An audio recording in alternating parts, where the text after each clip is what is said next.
العالم كله الدول بتشتري اسلحه علشان تحافظ على ارضها، لكن الحقيقه في مصر الوضع مختلف جدا.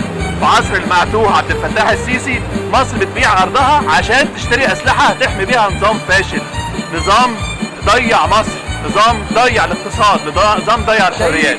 لو لسه عايز تحافظ على مصر ايا كان اتجاهك السياسي، ارجوك تنزل يوم 25 ابريل تحت علم مصر لاسقاط النظام الفاشل ده. شكرا. شايلك في قلبي وفاكرك يا مصر. المصري طول عمره مرتبط بأرضه، زي ما هو لا يفرط في عرضه. الأرض والعرض ملتزمان لا يفترقان أبدا، فإذا فرطت في أرضك فحتما ستفرط في عرضك. هذا الطاغية أضاع كل شيء، ثروات مصر، أمنها، سمعتها الدولية. لم يبقى إلا الأرض يعني ليبيعها لينفق عليكم، مع ان بلادنا يعني ملأى بالثروات. اخرج تدافع عن ارضك، اخرج تدافع عن ارضك، اخرج احمي بلدك. شايلك في قلبي يا مصر. نداء خاص من اعماق قلبي الى الاحرار من ابناء مصر، بغض النظر عن انتماءاتهم، ان كانوا ينتمون للتيار الاسلامي ام 6 ابريل مشتركين التوريد. لكل ابناء مصر هذه فرصتنا، ولننزل سويا.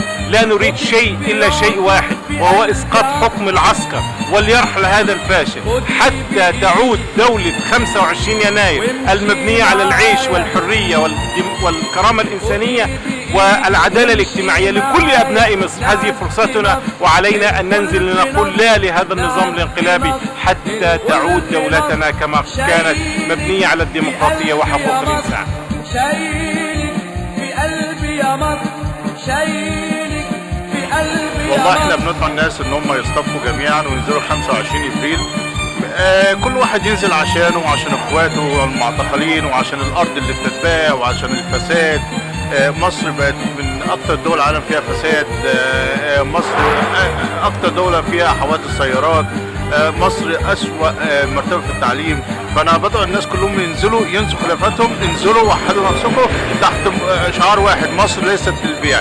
انزلوا عشان تجيبوا حريتكم، وحريتكم مش هتيجي ببلاش. انا عارف ان في ناس معتقلين، عندنا ناس شهداء كتير. انسوا خلافاتكم وانزلوا تحت ايد واحدة: مصر ليست للبيع، وان شاء الله يسقط حكم العسكر. شايلك في قلبي وفاكرك يا مصر. صوتك بيعطر في قلبي عطر.